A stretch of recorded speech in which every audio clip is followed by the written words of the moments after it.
Go ahead. All right.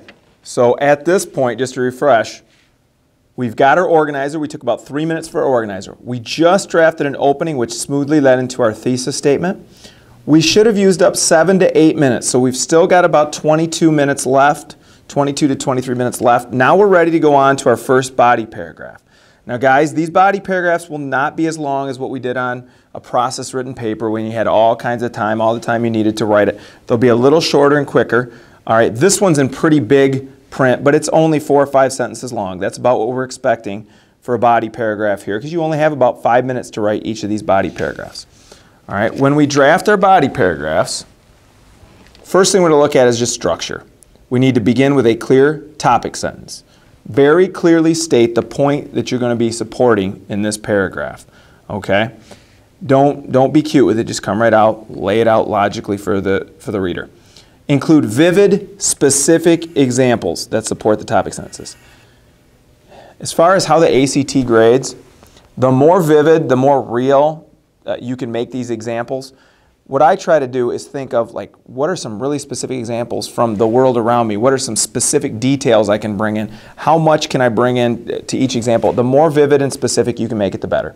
We're going to end with a concluding sentence that kind of sums up the paragraph. You can either kind of add an obvious concluding sentence if you need to, or if your sentence just kind of naturally closes up the paragraph, either way. So clear topic sentence, a few specific examples, end with a concluding sentence. Okay?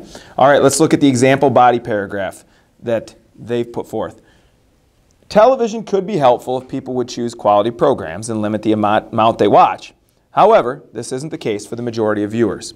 Most television viewers watch anything and everything, including infomercials for quesadilla makers, mindless dating shows, and reality shows on MTV featuring rich, spoiled teenage idiots blathering about their materialistic lives. There is no cure for the type of stupidity that mindless television inflicts on a person. Instead of being engaged by new ideas, television viewers are overwhelmed with worthless programming that doesn't enrich their lives in any way.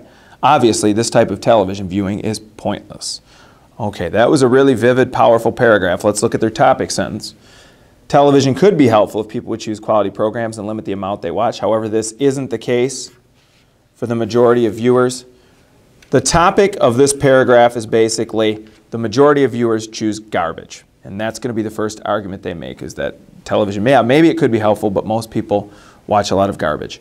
Most television viewers watch anything and everything, including infomercial for quesadilla makers. Here's one example they listed. Mindless dating shows and reality shows on MTV featuring rich, spoiled teenage idiots blathering about their materialistic lives. All right. The writer of this essay obviously thought of like the stupidest, most ridiculous things they could think of from television and listed them off. I really like how specific they are. All right. They didn't just say infomercials. They said infomercials for quesadilla makers. All right. They didn't just say reality shows on MTV. They detailed it, featuring rich, spoiled teenage idiots blathering about their materialistic lives. All right, so great detail here, great detailed examples. There's no cure for the type of stupidity that mindless television inflicts on a person. This is kind of they had specific examples, then they kind of move on to a sub-argument, this idea that television literally makes you stupid. Instead of being engaged by new ideas, television viewers are overwhelmed with worthless programming that doesn't enrich their lives in any way. So here's another example. This idea that it overwhelms you with worthless program. It causes you, it literally causes stupidity. They give multiple vivid examples from the real world, and then they explain the effect of these examples. So a lot of detail in a not a very long paragraph. Wrapping the paragraph up, obviously this type of television viewing is pointless. They used a closing transition, like obviously, to wrap up the paragraph.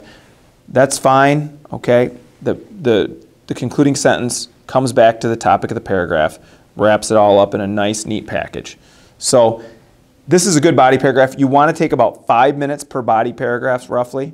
So go ahead. You've got about 5 minutes. Look at that first point you want to make, clear topic sentence, hit on some real-life, vivid examples, concluding sentence at the end that wraps it up. Okay? 5 minutes.